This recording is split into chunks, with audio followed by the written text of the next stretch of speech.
ngasi khoi ko ka thel konjeng lai kai konjeng loko na khangna ri ba lopham si da apam mafam se akoi ba se yum loi ta salaba mafam amane hai tare aduga mafam se hanadi loina ma khoi gi agricultural land na lairam ba mafam ma oi ba adu hojik sidi ano ono ba mapan dagi adagi ara ara pati hongkalak pa kai go mayam sina akoi ba se almost 90% muk se yum ta sangal mafam amada aduga in the heart of city hai tare khoi bazaar gi city airport ki ja se nakanda ngasi aigi Mangda lengchen biriba kakasing adagi tamo ani hoi hai tare ko ado makhoi gi licing makhada lemho riba lam sing se agricultural land sing si akhoi da lemna khak thamaroi si haibagi pandam da kaka hoi tamo hoi na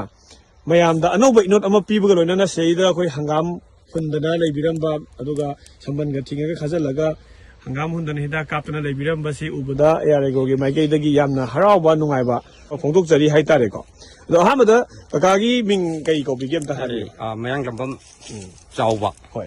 aduga tamogi ming na ai letom hemanta okay aduga tamogi ming na kai ko ai la chamran adu kaga tamo kai wakhalon dagi haiba sigi sumaina haidi nghangai ko sungu ude bu ko lofam fai jaga sida ensang na pi ko ba hangam hun ba khotpa adidi kobi thaba amata ude adu kari wakhalon dagi aduga karamba haidi punsan biraga su tobirame bu ko adi kakawsi punsan laga su thabak su tobirame do kamai tawduna punsan biraga thabak su tobiri no adu karamba wakhalon dagi sugumba step se law lobira kono habdu su kitang tapiramune masi kanone akoi gi manipur sarkar gi maikai dagi agriculture gi hai tare ne ko akoi gi maikai dagi su hang da leidiba labuk am hang sing masi akoi gi jaga sidi hojik lâu lâu polo ấy kìa, mà tung ra thả mà đi manga si, làm hang nó lấy đôi đi này, đó là hay anh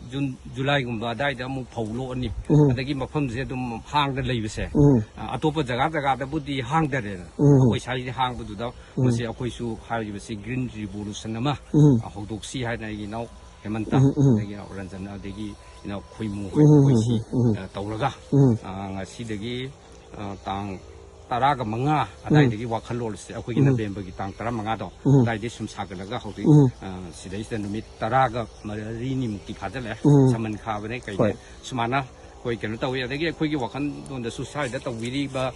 ubiri ba kampus sida so koi nahai, sumana mungkin di kena tahu minasi, kaminasi, hari macam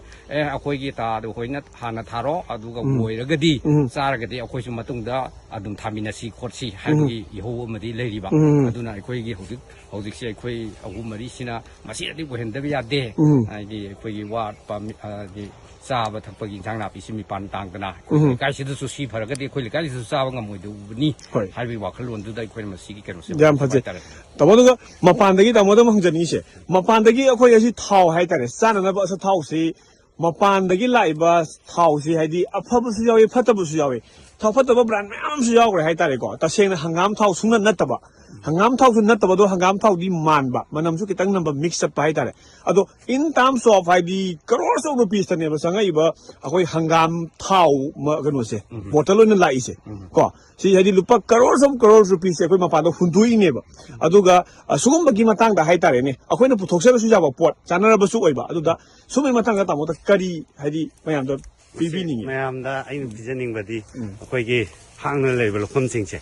koi manaraga mayam pura mang tang hun minaraga mapalom dagi mapalom da sakhi da ba pasha che kharma khai do su kal ba su kanna ba hai bai wa khalon da koi sothai si su khara tok jaba hai tare okay aduna koi na hana hok dok jabani ada masi tawraga di manipur si kitang sakhat pa ma por po ngam gadra hena khona jabani achuma mak ni go tamo hade da moi ka kawai na ngasi sumaina Tengasu tengna hai tare koi hana di sugi wakhalon se le niram de dubu tai kitang laptop ki ba mafam sing da isin nau sing adum maroi na hingon sangma nang koi raga tau jaba mayam su lei ko dugo si sugum ba jaga am da hadi ko ka then gi bazar ma yai si gi sugum ba jaga am da gi ta moi ka kawai na sumai dau da jingthok pirak tana hadi thabak thoram khara hodo pirak pa se masi yam nungai aduga mayam su ma tau tambo oisanu hadi arem bada khoina expenditure chatiba paisa mayam si hadi akwai si taseng ha kan da no mudi soidang lai kha ta ba lam da ma soidang oini ba sma he hona ho da ba tam da ga ko adu mi na hona ga thaja lai akwai na sum ma pan dai lai ga khola ga sum sa ba gi film tawi ko akwai na amar ke kitang thada ko akwai ahum mari si adum thau ke so dagi sa ko singi mai akwai mai tin sung ja ba thau ki sa ga na akwai mamang chahi su mamang chahi ke so akwai kakching dagi lai ra ga ro ga akwai to ra ga tin lai ꯇꯧꯔꯒ ꯆꯥꯏꯕ ꯑꯩꯈꯣꯏꯒꯤ ꯍꯧꯖꯤꯛ ꯊꯣꯛꯂꯛꯏꯕ engine ꯅꯨꯡꯃꯤꯟ ꯍꯣꯏ ꯀꯩꯒꯨꯝꯕ ꯃꯇꯝꯗ ꯋꯥꯠꯂꯒꯕꯨꯗꯤ ꯁꯝꯃꯤꯀꯣ ꯌꯥꯔꯤꯉꯩꯗꯤ ꯆꯥꯗꯅꯕ ꯍꯣꯠꯅꯔꯁꯤ ꯍꯥꯏꯅ ꯑꯩꯈꯣꯏ ꯀꯛꯆꯤꯡ ꯆꯠꯂꯤ ꯑꯗꯒꯤ ꯂꯝꯁꯥꯡ ꯂꯣꯝꯗꯒꯤ ꯁꯨꯗꯧꯏ ꯋꯥꯒꯥꯏꯗꯩꯁꯨ ꯂꯧꯔꯒ ꯑꯩꯈꯣꯏ ꯑꯗꯨꯃꯥꯏꯅ ꯇꯧꯔꯒ ꯆꯥꯏ ꯌꯥꯝ ꯐꯩ ꯍꯥꯏꯗꯤ ꯍꯪꯒꯥꯝ ꯊꯥꯎ ꯁꯤꯗꯩꯗ ꯇꯁꯦꯡꯅ ꯍꯧꯖꯤꯛ ꯑꯅꯧꯕ ꯔꯤꯁꯔꯁꯀꯤ ꯃꯇꯨꯡ ꯏꯟꯅꯅꯦ ꯑꯩꯈꯣꯏꯅ ꯆꯥꯕ ꯌꯥꯕ ꯊꯥꯎꯁꯦ ꯍꯥꯏꯗꯤ ꯍꯪꯒꯥꯝꯒꯤ ꯑꯁꯦꯡꯕ ꯍꯥꯏꯗꯤ ꯃꯁꯇꯥꯔꯗ ꯑꯣꯏꯜꯁꯦ ꯇꯥꯃꯣꯀꯣ ꯁꯤꯁꯦ ꯇꯁꯦꯡꯅ ꯍꯥꯏꯔꯀꯥꯟꯗ ꯃꯁꯇꯥꯔꯗ ꯑꯣꯏꯜꯁꯦ ꯆꯥꯎ ꯍꯥꯏꯅ ꯔꯤꯀꯃꯦꯟ ꯇꯧꯔꯕꯅꯦꯕ ꯁꯤꯗ ꯑꯣꯃꯦꯒꯥ 3 ꯌꯥꯎꯏ ꯑꯣꯃꯦꯒꯥ 6 ꯌꯥꯎꯋꯦꯕꯀꯣ ꯑꯩꯈꯣꯏ ꯌꯨꯝꯗꯒꯤ ꯁꯨꯃꯥꯏꯅ ꯁꯨꯡꯖꯔꯀꯥꯟꯗ ꯇꯧꯕꯁꯤꯅꯁꯨ ꯍꯦꯟꯅ ꯐꯩ ꯈꯤꯇꯪ ꯐꯝꯊꯍꯜꯂꯀꯥꯟꯗ ꯑꯗꯨꯝ ꯈꯤꯇꯪꯈꯛ ꯉꯧꯔ ꯂꯣꯏꯔꯦ ꯊꯥꯎꯗꯨ ꯌꯥꯝꯅ ꯉꯧꯁꯟꯗ꯭ꯔ ꯂꯣꯏꯔꯦꯕꯀꯣ ꯈꯤꯇꯪꯈꯛ ꯉꯧꯕꯗ ꯃꯍꯥꯎꯁꯨ ꯌꯥꯝ ꯊꯣꯛꯄ ꯑꯦꯟꯖꯥꯡ ꯀꯥꯡꯍꯧ ꯉꯧꯔꯁꯨ ꯀꯩꯅꯣꯝ ꯊꯣꯡꯉꯁꯨ ꯌꯥꯝ ꯊꯤꯅ ꯍꯥꯎꯕ ꯄꯣꯠꯅꯦꯕ ꯑꯗꯨꯒ ꯀꯀꯥꯒꯤ ꯋꯥꯈꯜꯂꯣꯟꯁꯤꯡꯗꯤ ꯇꯁꯦꯡꯅ ꯃꯌꯥꯝ ꯃꯤꯇꯧ ꯇꯝꯃꯛꯄ ꯑꯣꯏꯁꯅꯨ ꯇꯝꯖꯔꯀꯥꯟꯗ ꯍꯥꯏꯗꯤ ꯃꯅꯤꯄꯨꯔꯗ ꯍꯥꯏꯗꯤ ꯁꯝꯊꯤꯡ ꯀꯩꯒꯨꯝꯕ ꯈꯔꯗꯁꯨ ꯁꯝ ꯄꯥꯔꯁꯦꯟꯇꯦꯖ ꯈꯔꯗ ꯑꯣꯏꯇꯥꯔꯒꯁꯨ ꯍꯥꯏꯗꯤ ꯏꯀꯣꯅꯣꯃꯤꯗ ꯀꯥꯟꯅꯕ ꯂꯥꯛꯄ ꯍꯥꯏꯁꯦ ꯁꯣꯏꯗꯅ ꯃꯤꯀꯞ ꯊꯣꯛꯂꯛꯀꯅꯤꯅ ꯈꯜꯂꯦꯕꯀꯣ ꯀꯀꯥꯁꯤ ꯑꯩꯈꯣꯏꯒꯤ ꯚꯤꯗꯤꯑꯣ ꯑꯦꯌꯥꯔꯦꯒꯣꯒꯤ ꯚꯤꯗꯤꯑꯣ ꯌꯦꯡꯉꯤꯕ ꯏꯆꯤꯜ ꯏꯅꯥꯎꯁꯤꯡꯗ ꯍꯥꯏꯗꯤ ꯆꯥꯗ ꯆꯥꯝꯃ ꯅꯠꯇ꯭ꯔꯒꯁꯨ ꯈꯔ ꯃꯈꯩꯗꯤ ꯀꯀꯥꯒꯤ ꯃꯇꯧ ꯇꯝꯃꯛꯀꯅꯤ ꯍꯥꯏꯕꯁꯦ ꯀꯀꯥ ꯑꯩꯈꯣꯏ ꯑꯆꯦꯠꯄ ꯊꯥꯖꯕꯅꯦꯕ ꯀꯀꯥ ꯑꯗꯣ ꯍꯣꯏꯒ ꯁꯤꯒꯤ ꯑꯩꯈꯣꯏꯅ ꯑꯦꯗ ꯑꯣꯟ ꯇꯧꯖꯕ ꯑꯣꯏꯅ ꯑꯩꯈꯣꯏ ꯉꯁꯤ ꯀꯀꯥ ꯍꯣꯏꯗ ꯄꯤꯖꯔꯝꯃꯤꯕ ꯍꯤꯗꯥꯛꯁꯤ ꯁꯣꯝꯒꯤꯁꯤꯅꯒ ꯑꯩꯈꯣꯏ ꯍ꯭ꯌꯨꯃꯤꯒꯣꯜ ꯍꯥꯏꯕꯅꯤꯀꯣ ꯑꯗꯨꯒ ꯇꯥꯃꯣ ꯁꯤꯗ ꯂꯩꯖꯩꯁꯤꯅ ꯑꯩꯈꯣꯏꯅ ꯀ꯭ꯔꯦꯖꯤ ꯄ꯭ꯔꯣ ꯍꯥꯏꯕꯅꯤꯀꯣ ꯑꯗꯣ ꯍꯥꯏꯔꯤꯕ ꯍ꯭ꯌꯨꯃꯤꯒꯣꯜ ꯑꯦꯟ ꯀ꯭ꯔꯦꯖꯤ ꯄ꯭ꯔꯣ ꯍꯥꯏꯁꯦ ꯑꯩꯈꯣꯏ ꯕꯥꯏꯑꯣ ꯑꯣꯏꯕ ꯍꯤꯗꯥꯛ ꯉꯥꯛꯇꯅꯤ ꯍꯥꯏꯕꯗꯤ ꯀꯦꯃꯤꯀꯦꯜꯁ ꯐ꯭ꯔꯤ ꯍꯥꯏꯇꯥꯔꯦꯀꯣ ꯍꯥꯏꯗꯤ ꯑꯩꯈꯣꯏꯗ ꯆꯥꯕꯗ ꯈꯣꯠꯄꯗ ꯁꯣꯛꯄ ꯍꯤꯗꯥꯛ ꯑꯃꯐꯥꯎ ꯅꯠꯇꯦ ꯕꯥꯏꯑꯣ ꯁ꯭ꯇꯤꯃꯣꯂꯦꯟꯅꯤ ꯑꯗꯨꯒ ꯍꯥꯏꯗꯤ